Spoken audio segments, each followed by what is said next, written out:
Oi, gente. Eu vou começar aqui falando para vocês um pouco sobre a extensão. Assim, eu vou mostrar para vocês como vai ser o jogo no dia, tá? Mas basicamente tudo já tá lá, tipo, até exemplo, a gente colocou no manual para vocês. Mas só para dar uma mostradinha, que é um jogo de tabuleiro. A gente não vai fazer tipo exatamente igual ao jogo imobiliário, como tá lá o banco imobiliário, porque não dá tempo. O banco imobiliário é uma coisa que leva tempo. Mas o que, que vocês vão poder usar de recursos aqui? De recursos no geral. Que vocês vão ter o dado, certo? Para, tipo, uma pessoa andar. Então, tipo, ai, eu sou essa pessoa, supondo aqui, eu tô no coisa. Aí eu ando. Quanto foi que o dado fez? Sei lá. Deixa eu ver aqui. Eu ando 4 casas. 2, 3, 4. Poxa, caí nisso aqui. O que é isso? Aí, isso aqui é para você usar esse espaço para você botar algum tipo de interatividade que pode ser imagem, vídeo, enfim, alguma coisa que você pode colocar para o jogo ficar mais divertido. Sei lá, e você caiu é, no tributo tal, ou na coisa tal.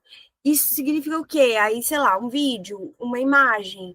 Entendeu? É tipo isso. Você caiu na coisa e tal. Para você explicar, só que explicar de uma forma divertida, obviamente, causando um tipo de entendimento e reflexão, né? Para não ser tipo uma bobagem, mas de uma forma divertida. Também porque é um jogo, cara. É um jogo, né? Então. Mas enfim, é bobagem. Pra mim, assim, não tem muita bobagem, mas, tipo, é uma coisa tranquila. Aí aqui vou andar 6 casas. 1, 2, 3, 4, 5, 6. Caraca, eu só tô caindo nisso aqui. Isso aqui é a mesma coisa, tá? Todos esses que estão aqui é a mesma coisa. Mas, se eu caio num desse, que é pra ser o que mais vai cair, só que eu tô olhando que não, ou só, talvez eu não tenha sorte, né? A gente tem aqui essa perguntinha. Que vai ser, vocês vão lançar a pergunta, tipo, responda a pergunta para você conseguir. Aqui seria para você obter a propriedade, mas você não vai dar a propriedade para as pessoas, porque, tipo, como a gente vai ter que jogar com todo mundo, não vai ter como ter realmente um vencedor, enfim, vai ter que ser uma dinâmica de todo mundo. Vai ser tipo, você conseguiu, vamos pro próximo, coleguinha. Vai ser tipo isso. E aí, aqui atrás vai estar a pergunta. Quem é conhecido por ser o rei do pop? Tá, aqui é a pergunta do jogo, mas você vai poder fazer a pergunta. Então, tipo, qual é. Sei lá, cara, pergunta alguma coisa do teu tema. O que é tributo? Aí você bota algumas definições. Ou, tipo, uma coisa mais legal, de uma forma mais legal, porque eu não tô aqui com uma ideia boa, entendeu? Aí, tipo, aqui eu sei que é o Jackson. Aí, você ganhou. Aí, se eu tivesse errado, deixa eu botar alguma pra eu errar aqui. Vamos ver que eu boto, sei lá, não vou nem ler para eu errar. Pronto, incorreta. E é isso, cara. Tipo, o jogo é basicamente esse. A gente não vai trabalhar com a ideia de propriedade, que seriam essas casinhas, porque não vai dar tempo, tipo, cada um jogar. Então, o que a gente vai ver é se, é rodada por rodada, e quem acertou, acertou. Eu tava pensando em falar pro Veras da gente levar, tipo, bombom. Que acertasse, a gente jogava. Ganhou o bombom. E é isso, entendeu? Porque como não vai ter como fazer de todos os alunos, né? Para os alunos quererem participar, tem que ter um motivo. E aqui pode ser também, por exemplo, eita, aconteceu tal coisa, tipo, você caiu na sonegação fiscal, que é ruim por isso e por isso, volte tantas casas, porque é injusto. Aí, tipo, fazer uma coisa assim. E aí a pessoa perde tanto, entendeu? E aí não ganha bombom. Ou tipo, você conseguiu um cashback, ganhe 2 bombons, sei lá, gente, entendeu? É isso que eu tô pensando. Eu tô pensando que a extensão vai ser isso, gente, vai ser adolescente. E, assim, jovens, né? Menininhos. E menininhos são competitivos, então não tem muito o que fazer. Aqui é só explicando como é que é o jogo, mas a gente não vai fazer o jogo de forma literal, porque não vai dar tempo. E aqui eu tinha pensado aqui, sei lá, é a prisão. Mas eu não posso fazer isso, né? Porque eu lembrei do banco imobiliário. Não dá para fazer isso, porque isso seria mais o caso de direito penal. Mas, enfim, pensem, vai dar certo. Peçam ajuda para um IA, sei lá, porque às vezes ajuda, né? Mas é simples, gente, isso aqui é simples, entendeu? tá tudo direitinho no manual. E vai ser tranquilo. Vocês vão tirar de letra. Só vai uma pessoa de cada grupo.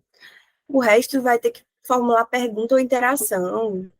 Gente, é isso, sabe? No máximo, a gente vai se estressar preenchendo o Dream Shaper. Detalhes, quem vai preencher com vocês sou eu. Eu vou tentar dar a resposta logo. Entendeu? Facilitar a vida de todo mundo. E é isso. Vamos pro JET, que é mais importante. Porque vocês também vão ter prova. 5 é prova.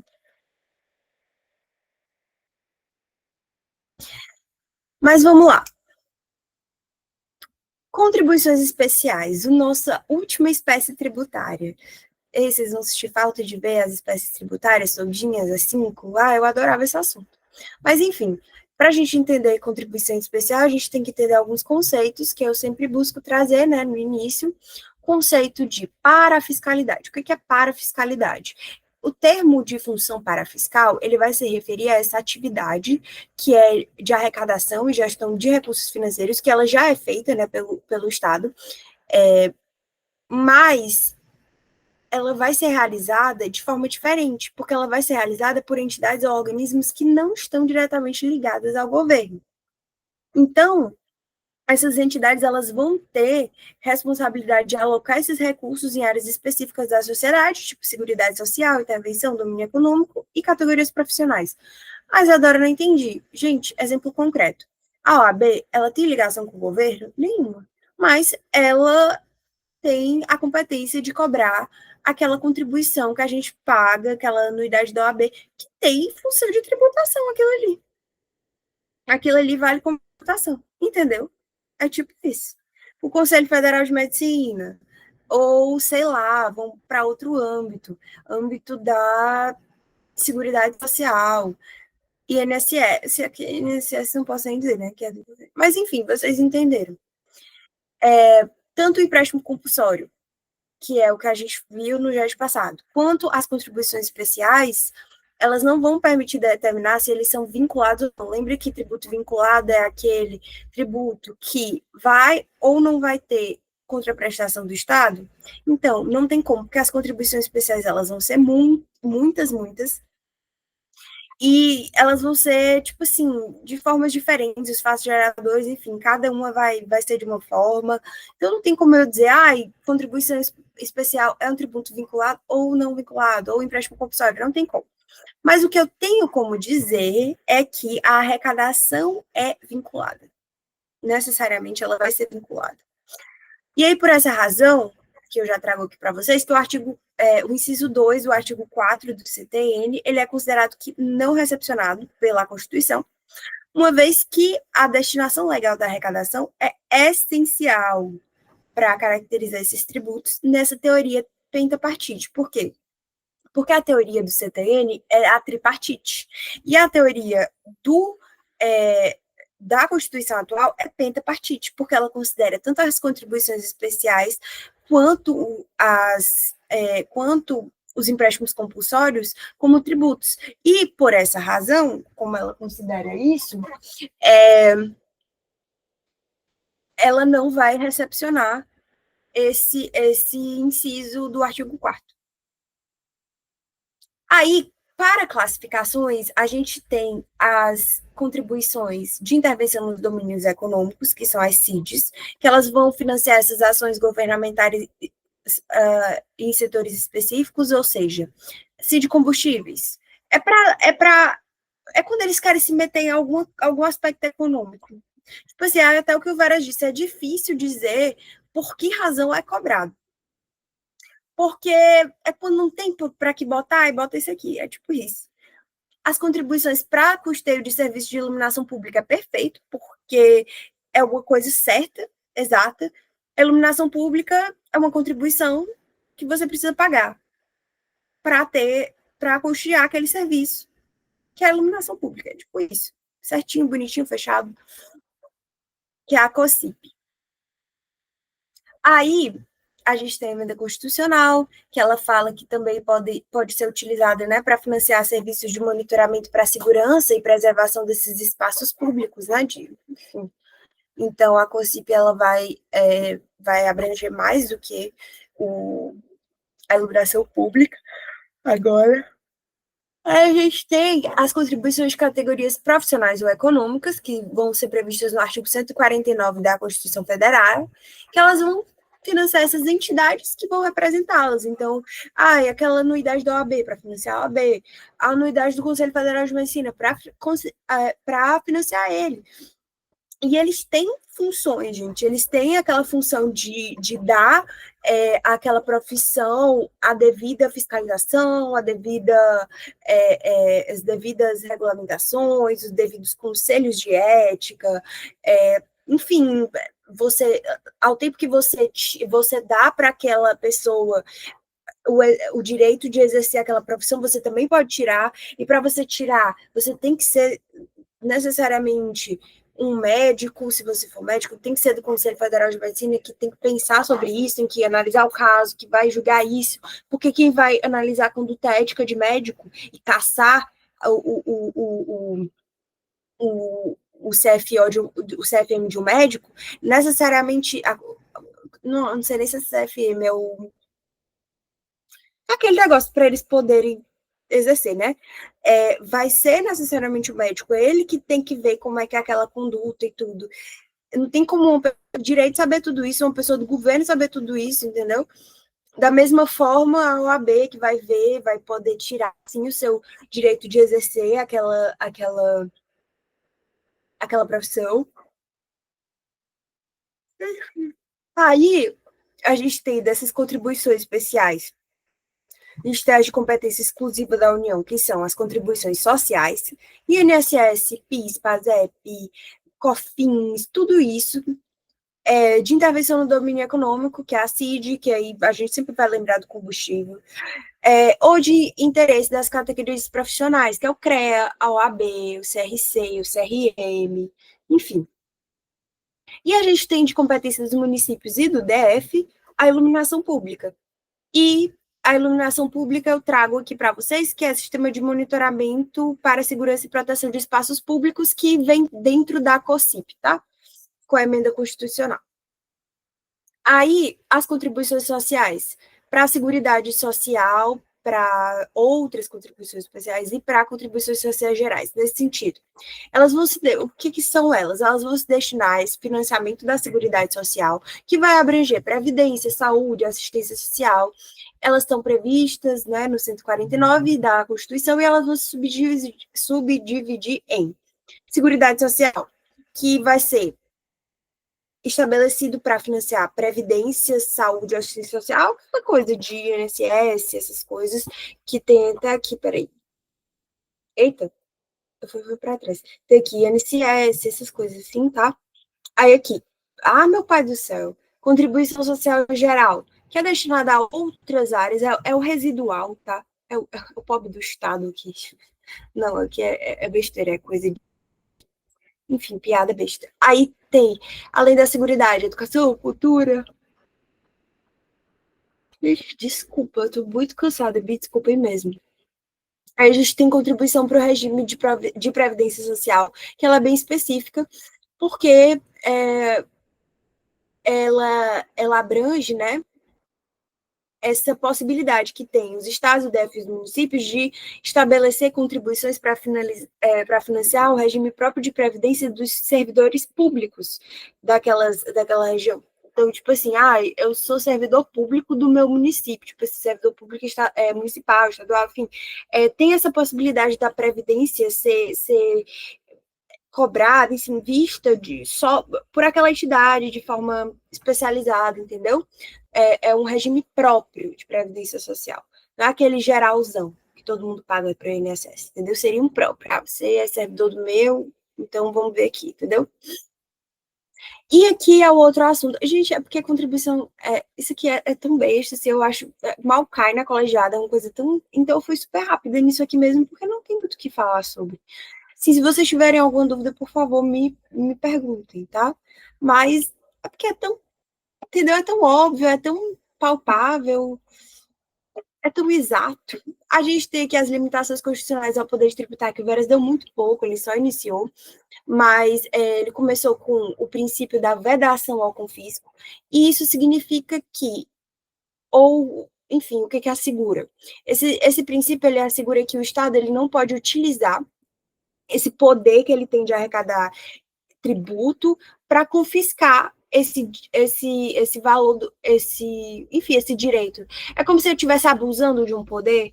Ele não pode abusar do poder dele de poder me cobrar, entendeu? Ah, eu vou sair taxando, tributando tudo. Não posso, entendeu? Ou mais do que aquela pessoa consegue pagar, ou mais do que o mínimo existencial, enfim. Em outras palavras, tem um limite para essa tributação. Isso vai garantir que os tributos eles não sejam tão elevados a ponto de comprometer o patrimônio de uma pessoa ou de uma empresa, entendeu? E aí o STF, aí eu trouxe aqui as jurisprudências, porque isso aqui, o princípio da vedação com fisco pro veras é basicamente jurisprudência, porque se vocês olharem o slide dele é isso. Então, o que a gente tem de concreto desse princípio? O STF, ele diz, né, que pode analisar um controle abstrato se um tributo ou uma multa fiscal ela viola ou não, tá, o princípio da vedação com fisco, e nesse caso que ele estava analisando, eles estavam discutindo a constitucionalidade de uma multa de 300%, que era prevista nessa lei aqui, 8.846. E aí, nesse julgado, o STF entendeu que essa multa ela é punitiva e ela é considerada abusiva, porque ela ultrapassou 100%, ela ultrapassou o total do valor do tributo. A multa é maior do que o tributo. Então, vamos supor, eu estava devendo 100 mil de tributo e 300 mil de multa. E a multa ela tem um limite para o STF. Eu só posso cobrar de multa até o valor total do tributo. Então, eu só posso cobrar, se eu estou devendo 100 mil de tributo, eu só posso cobrar até, é o limite máximo, até 100 mil de multa. Entendeu? Eu não posso cobrar mais do que 100 mil, porque, pô, eu estou cobrando mais do que o valor que é o próprio tributo. Entendeu? Isso é punitivo mesmo. E aí também tem outro caso, que a ADI 2078, que o Supremo analisou uma ação de constitucionalidade que contra algumas leis da Paraíba sobre custas judiciais, considerada que ela não.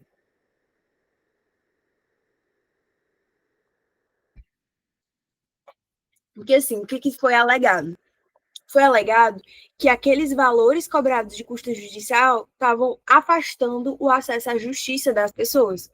Só que o que o STF entendeu? Que esses valores não impediam o acesso à justiça e que muito menos configuravam um confisco e indeferiu a medida cautelar e manteve a validade das normas, tá? Mas basicamente é isso, gente. Enfim, se vocês quiserem dar uma lida nesse julgado, vale a pena. Gente, seguinte, vou dar um recado. Como vocês devem imaginar, o professor Fernando me mandou um documento em Word, mas assim, todo o documento que eu fiz da extensão, que tem da extensão de vocês, o manual, eu fiz ele, tá? Do Canva, e eu tive que refazer, eu comecei a fazer um, depois tive que fazer outro, então assim, deu muito trabalho. Eu não tenho como botar o quiz para vocês. E eu também tenho outra turma, né, que é a de Tributário 2, então foi inviável fazer o quiz. O que acontece? Eu vou dar presença para todo mundo nesse JET, vou colocar na descrição. Todo mundo leva presença nesse JET. Porque é aquela coisa, gente, não tem condição. Não teve condição. Essa semana não teve como. E era isso, ou eu fazia o material. E eu acho que o material é mais importante. Se vocês quiserem, eu faço um quiz extra para quem quiser, enfim, ser cobrado sobre esse assunto, mas um quiz que não vai valer nada, tá? Que não vai contar.